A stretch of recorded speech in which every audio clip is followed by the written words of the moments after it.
what's up? It's your girl Reese. Welcome to Lila's Got You podcast. Here I got my co-host. Hey, I'm Sarsha. And over here, our special guest, we have Tommi. Hey.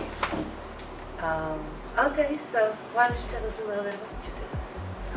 What do you want to know? Everything. If you really want to know everything.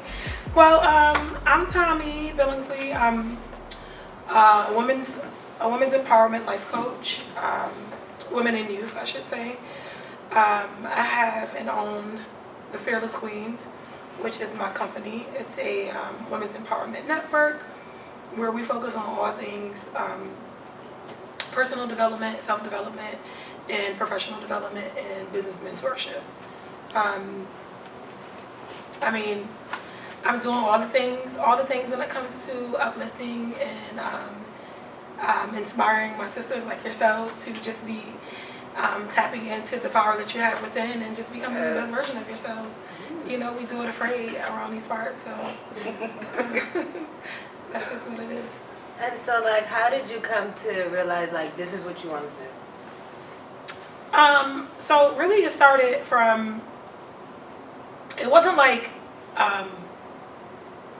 it was like an aha moment, but it wasn't probably like what the average aha moment. It really was, started from me being very active in the community.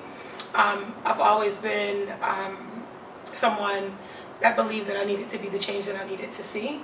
So I started off just doing things when it came to inspiring others to just have new opportunities, to get involved, to participate in some of the activities that we might have in the community. So I became like this liaison in the community and just started like going hard and advocating for feeding people or your health, your mental health, all sorts of things like that, and really inspiring my brothers to having their own business and knowing that they can get their own money and not do it the illegal way, especially with us growing up in predominantly a black and in impoverished community. So that was something that was like a norm growing up around that. So I wanted to be able to be that positive light, to my family and to my peers, to just like do something different. I think I had a similar aha moment with like Layla, because I have a 5-year-old sister and a 6-year-old niece, and like I just noticed the older that they got, the more that they were paying attention, and so I really wanted to be somebody that they would be proud of. And so like that motivated me to like get out and do more and just be more involved, because like I just wasn't that involved in my community, and like I felt like I needed to do more within the community for myself, and I just needed something new. Yeah. And so now like being involved in Lila's and like just doing like a lot of community work and outreach, like I just feel like I'm doing better. Like I'm doing more. Like it makes me feel more fulfilled to be helping, Like Yes. I don't know. Like for me, I believe that our purpose, is to serve. Yes. In what capacity it is, that really aligns with what our passion is, right? Because we all have different things that we're passionate about.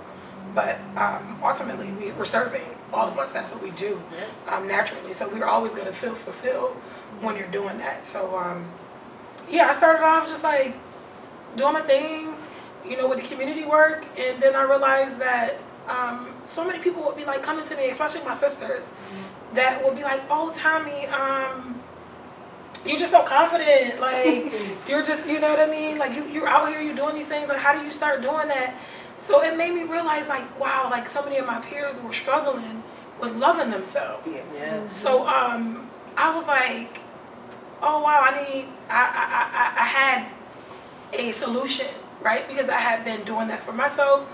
Shout out to my dad. My father taught me how to forever love myself. So I started a clothing line, and the clothing line was like teaching, my peers like to forever love themselves and put a stop to human hateful habits, right? So I was like, we're gonna shut that down, because I am one of those people that I believe in the cup being half full versus half empty. Like I'm not my natural thinking is not the negative. My natural thinking, like the way I'm wired, is to the positive. So that was really a struggle though, growing up in a community where everybody is absolutely like, you know, going through it. So I just started like teaching people like how to just like love themselves and care for themselves. And I was doing it like one person at a time, and I'm still doing that now. However, I got sick, and when I got sick with cancer, I had a pseudopapillary cancer, which is like a rare cancer found in men in my pancreas. So I had pancreas cancer, and I realized like then, going through all that and having my second like chance, that I had to do more, right? So it was like not just reaching one person at a time through the clothing line. It was like, yo, you gotta do some more stuff, girl. Like, you gotta turn this up and you gotta stop. Yeah. Because really what they didn't know is like, I really type shy. That's what people that's what people really don't know. But I really do it afraid. So, yeah, that's how I really got started doing it. I'm waiting to have my ha-ha moment. I ain't get there yet, but I'm gonna get there eventually. It's coming, sis. You know, but take your time.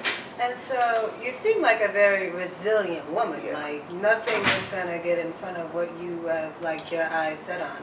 And you mentioned that you're very positive, but you work in a community in which people are really negative, and like you really have to teach people from the ground up, like positivity, to love themselves.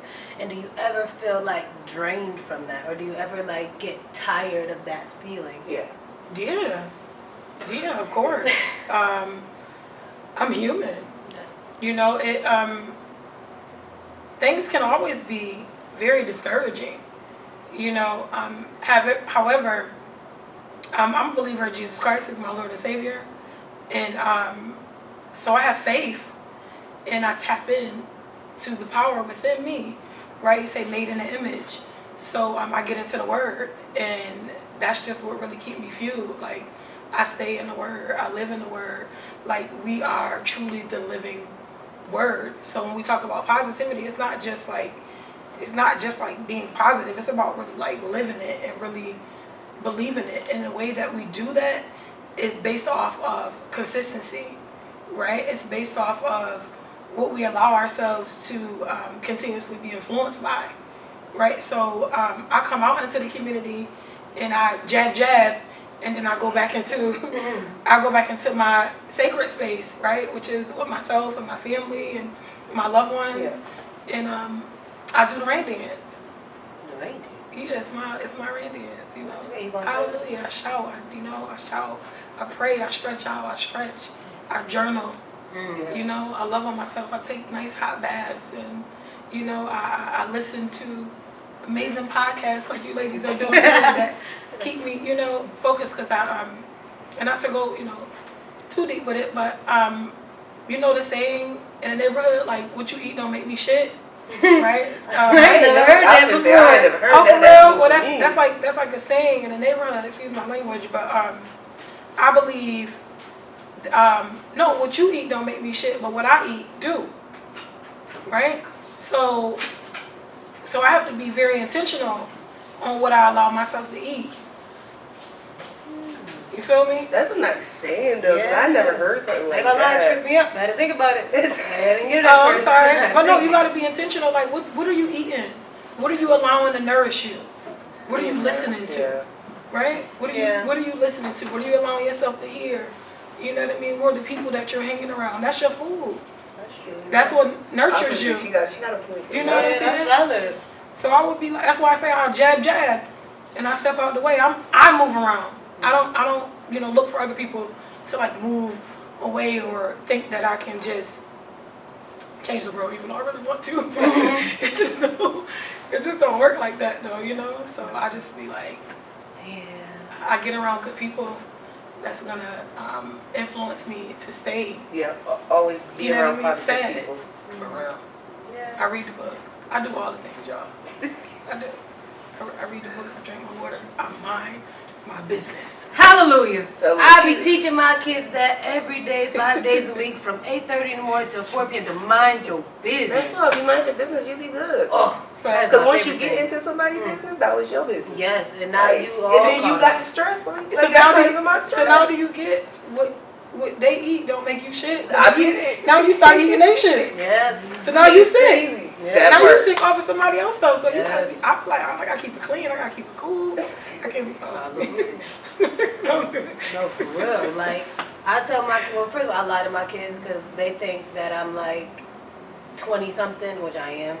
But I tell them I'm 45. And they like, Girl, they like, you don't look no 45. I say, you know why I look like this? Because I drink my water and I mind my business. And that's how I look like this. But like, Fool your children. because like they just you always, really fooling them. I'm telling you, but it works. And they really believe that you 45? They really believe it. Like, they really think that I'm 45, but like they just have this thing where they always worried about somebody else. They always in the next person's business. They always like, mind your business. Like, That's all. I wouldn't even have to be talking to you. You wouldn't even be in trouble if you would have mind your business. Like, now your problem is their problem, and y'all all got problems because what? You didn't mind your business. Yeah, but the repetition of you teaching them that, they're gonna get it. I hope You know? so. I pray every day. They're gonna get it. Cause like, you know, we're programmable people. You know, so we're programmed by our influences. Mm-hmm. So, Kids are sponges too. They so good. Yeah. Heck yeah. So they'll start to get it. They'll start to see like what reactions they're getting from not minding their business. And then they'll be like, okay, yeah, maybe I Get you in a should. lot of trouble. Maybe I should listen to what my mom said or what my teacher said. Like, Yeah. let me get over here and not worry about that. Yeah, minding my business taught me how to be selfish because I was always a person like putting myself out there like constantly to pick up where others were lacking or offering to be like always something like but never like would do the same thing like for myself. And so I learned to mind my business because like, I be pouring and pouring and pouring and my cup is broken. And then nobody asking like about my broken cup or like do I need or how can they help. It was always like being taken from and never given. And Like, so I just got do you need some glue to fix your cup? yeah, like I just got tired of it. Like I physically could not do it anymore. Like I was drained. And then like the more selfish I started to be and understood that that wasn't necessarily a negative thing, like the healthier I've been. Mm-hmm. Yeah, because is that really selfish or is it being self-full? Mm. Ooh. Because that's for you. I need to put that on a shirt. Yeah, that need to be like in the comments, like For real, be self-full. We all should. yeah. You know, cause you, like I said, made in the image. Like you got to get centered. And one thing one of my doctors, had taught me was like everybody can leave. Like literally, everybody can leave. Everybody can go. You really are all you got. Yeah. So if you don't make sure that you're good, I mean, who else is? Like nobody else can make sure you. Well, You're right about that. Like people gonna give their extra. Yeah. Like you can only give your extra Yeah. to others, but nobody gonna do you or love you like you love yourself. Yes. Like nobody. I don't know who taught me that, but they taught me that they don't make bunk bed caskets. They done. Like I never heard of it. that's all you got. Like, and you better than anybody else, so like you gotta tap into you. Period. But that's hard. It is. Like it's like a whole process. It's a whole thing, and it's like a never-ending thing at that, because you constantly changing and things are constantly happening. That's the hard part is allowing yourself to have patience and grace. Yeah. With yourself, because it's a journey. It's a lifelong journey. Mm-hmm. It's like not popcorn. Buckle up. It's like cooking Thanksgiving dinner or something. It's like a long, Yeah, that is. They start the day before. No, for real. All the prep that going to it. Cut the onions, the pepper. Oh, okay. Put the butter. Yeah. I was explaining because I was cutting and cleaning chicken and vegetables this morning because I wanted to make curry chicken, and my niece wanted some. I said, well, I got it started today, but it won't be ready till like Tuesday. She's like, Tuesday? Like, what do you mean? I'm like, it's a process. Like, you gotta be patient. Girl, I was with your niece when you didn't see my face when we said Tuesday. Wait, So you gotta let it marinate, and then it's. Oh, that's gonna be some real good curry. You feel me? You got Sunday, Monday marination going on. Sunday night. Bring me some. Monday, Tuesday. You feel me? Perfect. And we gonna be tender. Very. What? Ice and It's gonna be flavor. soaked in curry. I want something serious. Call some rice, though. Whose number did I call? Well, it's gonna be there when she ready. Teacher's patience. Gotta wait. Damn, until Tuesday. Till Even, Tuesday. you know what? I would wait. I would wait. Just to get the whole full experience. I too. I feel like, first of all, chicken don't be taken like I feel like if you cook and season chicken all in the same day, like it's not gonna be good. Like it has to sit. It do have to marinate. Yeah, like It'd always be better like the next day. Yeah, like it do not taste the same as if you let it go for like a day and a half. And then when you cook it, like it be. I have to be honest, I've never wanted a day and a half. A day and a half of marinated Maybe chicken. overnight. But not a whole full day of marinating it. I did it by accident once because I forgot it was in there, and then I cooked it. and Oh, I was see? just like, See what you learn when you wait? it worked. Like I'm like, all right, I can get with that. Good things come to those. You gonna have me seasoning some chicken? Like, Like, I don't remember, she said a day and a half. yeah, because I give it the overnight and then like a full No, when my day, kid's hungry and then though, the I'm gonna next be day. like, They gonna have to be patient. this was a recipe I learned. No, I'm just kidding. They gotta go. Girl, my kid's gonna be poor things.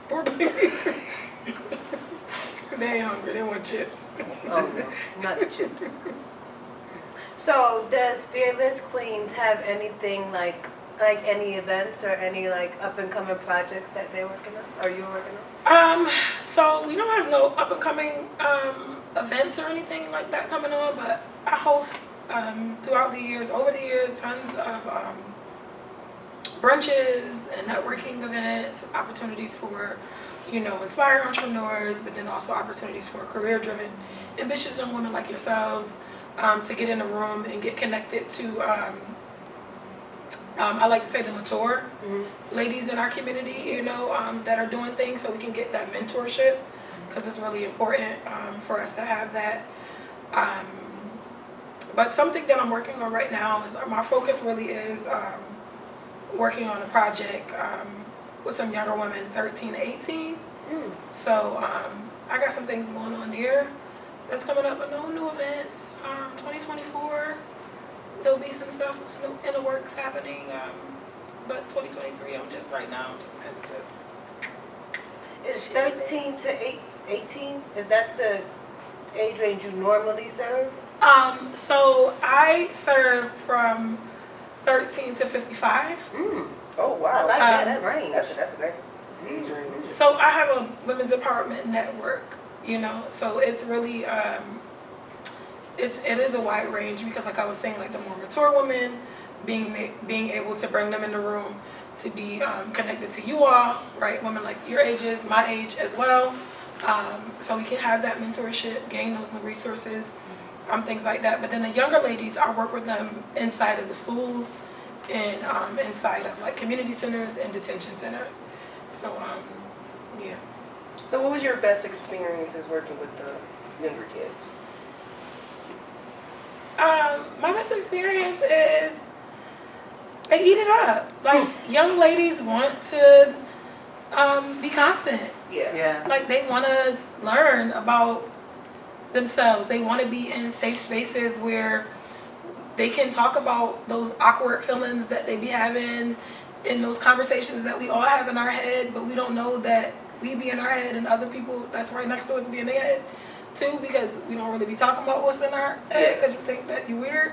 Yeah, that's true. or you think that they're gonna judge you for saying, I completely feel like you the understand. only one that feel like this. Yeah, so it'd be nice to see them, like the young ladies really opening up and being in a space where they can just like be comfortable and just be themselves and really learn the core values of like loving themselves and who they are and accepting themselves for who they are and understanding that it get greater later, sis. Like it do, because when we be in the moment sometimes you be like, oh, this is horrible, my life, oh my God, nobody likes me, but that's not true. Well, this has been another fantastic episode of Layla Tells Up, and I don't know how to do. Like, Do you want to shout out any of your social media so Yeah. people can get in contact with you if they want to think about venturing into the business? Great. Yeah, have no other questions for me? Oh, hallelujah. Well, what does it mean to be a fearless queen? Ooh, it means to do it afraid. Do it what? So in order to become a fearless queen, you have to make sure that you are being intentional about loving yourself, right? So you gotta love yourself first and foremost. And I mean holistically, you know, and understanding the importance of taking your time, right? Be self-full, you know, or selfish, whatever term that you would like to use. I like that stuff because when you use selfish, people be like they be all towards like, look here, it's me. But like taking care of yourself, you know, being intentional about your surroundings, you know, making sure that you are conditioning your mind, body, and spirit, and being in alignment. So that part first, and then once you do that, you'll gain habits, right, and discipline to doing these things and continuously moving, and which ultimately propels you into being able to do things afraid, like being able to do the new thing, being able to do the thing that you didn't think that you really could do. But when you are intentional about who you're around and you're speaking life over your life, then you'll be like, you know what? I could do this. Yeah. I got this. You know? Yeah. That's the one thing people like fear. People let fear control them. Yes. If you just let fear go, you be good. Fear be having you in the vice grip, you know, Fear got me. in the chokehold. But you know, you gotta understand, like, it's do it afraid, and like it's like fearless energy, activating, actualizing reality. Let me say that again. Fearless energy, actualizing reality. Right? Do it afraid. Like everything that we be afraid of, once you do it, you find out it's really not that bad. So keep doing it. Just keep doing it. It's okay if you fall. You know, accept that. It's okay. Because if you could look up, you can get up. And if you fall on your face, you can roll over. You ain't dead, sis. You better get up. You know, if you gotta sit there for a minute and pause, that's okay too. Pause. Because I know I fall. Just leave me there. I get up eventually. Yeah, that's right. Because after you start laughing, like, what happened? What I tripped over, you know? But it's okay. Like, so that to me, it's not really like this. It's not a box to be fearless. It's I can't give you like this mantra box that's just like this package thing. It's you being you. That's what it means to be a fearless queen. Be you. Unapologetically. Period. That's it. That's all it says. Period. No, but if you want to find me out on all social media platforms as the Fearless Queens, Fearless Queens on Instagram, Facebook, Snapchat, TikTok. We on all the platforms. Myself personally, my social media personal brand is just Tommi. I am a coach and consultant. I do all the things when it comes to getting us all the way in alignment, believing bigger, becoming better, greater, more, all that. But yeah, that's how you can find me. And I'm out here in these streets. I'll be around. Period. Catch me outside. I love outside. You said Decretia, please. Right? That's what you said. I love outside. Except for in the fall, I'll be in the house. It's fall and winter, yeah. Fall is crazy. I'm outside in the fall. I'm in the house when it snowed. Catch me. No, but you can find me, you know, at the nearest event or something, because I am intentional about putting myself in the room. Well, you heard it here first. Be intentional. Be self-full or selfish, whatever that looks like for you, and be you. Period.